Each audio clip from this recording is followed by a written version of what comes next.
This is not going to be a, hey, try these unconventional lifts video or train like Kyriakos Grizzly to maximize hypertrophy and strength sort of video. But rather, I want to focus on something else that I experienced while training and interacting with Grizzly the past few months.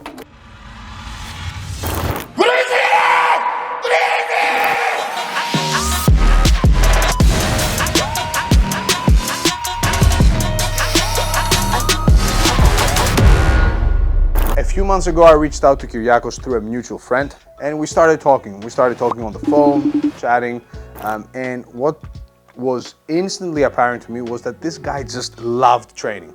He would randomly call me and just talk training, talk about his past training, what he likes doing at the moment, what he wants to do, and just his whole life seemed to revolve around training. He has a job that allows him to live his daily life, and all he cares about, or at least a big part of his day, is getting to the gym and doing all the crazy stuff that he enjoys doing.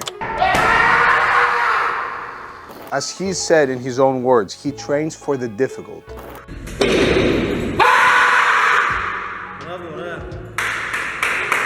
Now, this became a meme because what a lot of people fail to realize, which is understandable because they're not Greeks, even though everybody's Greek and everything is Greek, we've invented everything. Come on, guys, please.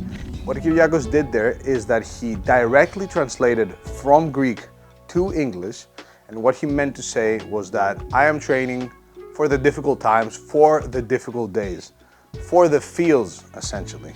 He's not training for a specific goal. There's no PR in mind. There's no competition in mind. There's no metrics.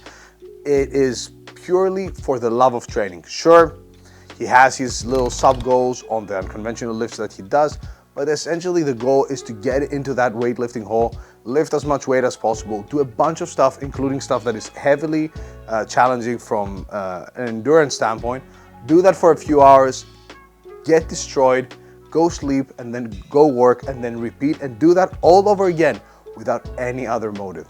We recently had the chance with the guys here to visit him in person and train with him at the weightlifting hall in his hometown. We arrive, we're welcomed by him, really nice guy, really friendly, wholesome guy, and the plan then was for him to take us through his training, which literally started with pushing the prowler and slowly upping the weight on it for 50 reps at a time, and we did that, like a set lasted for about 3 minutes. I was destroyed after those sets. I needed a good amount of time to recover. But as you can see, we finished this set. I'm pinned on the wall. Grizzly finishes his last rep, just walks away casually and tells me to just push it back to where it was. The guy is not just insanely strong, but he's very physically fit, especially for his weight. So we were there for a couple of hours, literally just exhausting ourselves, then did some deadlifts as well. And he sat there and encouraged us. And there was a point where we were doing an AMRAP. I was unable to do any more reps. I was on the floor and he was like, do more. And I was like, bro, I ain't doing more. You can see that I'm spent here. We also tried pulling him at the end. We did this thing where we would grab on his arm and try to pull him to our direction. And both myself, as well as my man Nikos, who was there, who weighs 150-ish kilos and can bench 200, deadlift near 300, the guy was unable to even make Grizzly flinch. The Grizzly was just sitting there, not being moved. Kyriakos Grizzly, being a bit of a meme, had to do mostly with the fact that he does unconventional lifts that people are not really aware of and don't really have general strength standards for, like we do for, let's say, the bench press or the squat, and they can't really comprehend how strong the guy is. Plus, his limited range of motion on exercises like the good morning or even things like barbell rows led to people thinking that he's some sort of ego lifter that is just trying to do as much weight as he can with much less range of motion that is possible. However, something that a lot of people don't know when watching these lifts is that Kiryakos has sustained a lot of really serious injuries throughout his career, including tearing both of his biceps as well as heavy injuries on both of his legs, including his quads and hamstrings, which is why you see him often perform these unconventional lifts. Take it from me. I am somebody, so I'm currently weighing roughly 230 pounds. I can deadlift 600 pounds for reps. Next to Kyriakos Grizzly, I look tiny and I'm unable to even move him sat down when pulling with both hands. The guy is legit.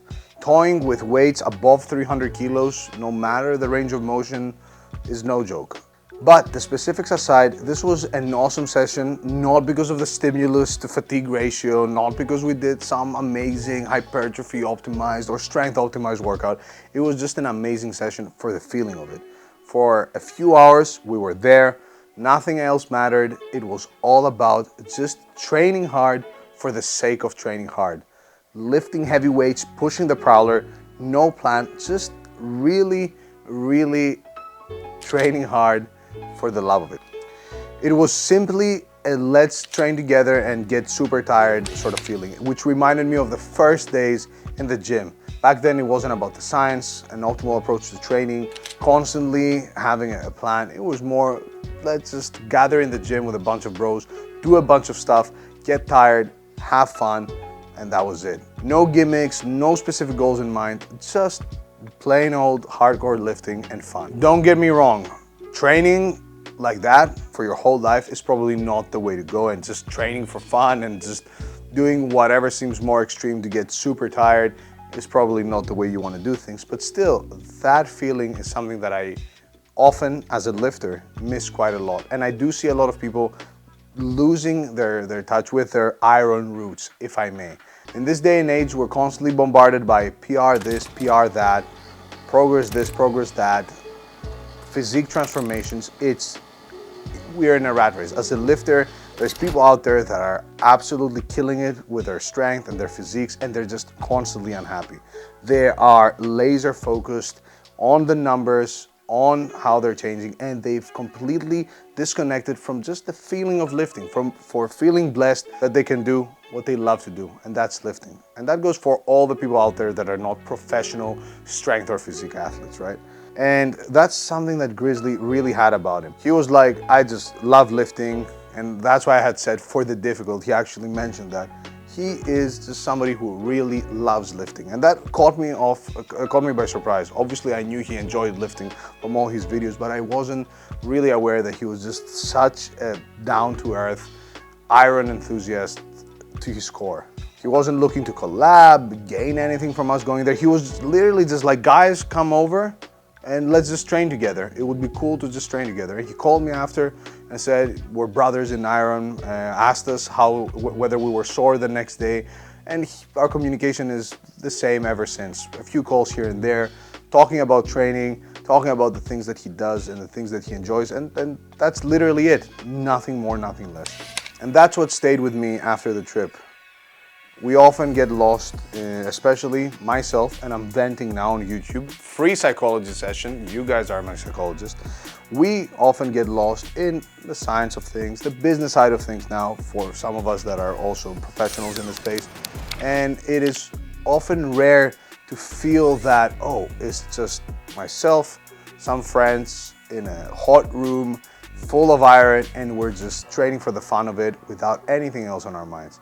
And training with Grizzly really brought back that feeling and brought back the appreciation for lifting, for being able to do something that we enjoy in our core so much, and being able to actually do that, being healthy enough to be there with friends, to push weights, to be physically able to actually go through these sessions and make it out alive. At the end of the day, no matter your goals, no matter the details, no matter whose routine is more optimal or whatever, one thing remains. You have to live it. I'll catch you guys on the next episode of this TV series. For some reason, it's an episode now. Don't forget to like, subscribe, notification icon, and pay Kyriakos Grizzly his respects. He deserves all the respect in the world. Shout out to him.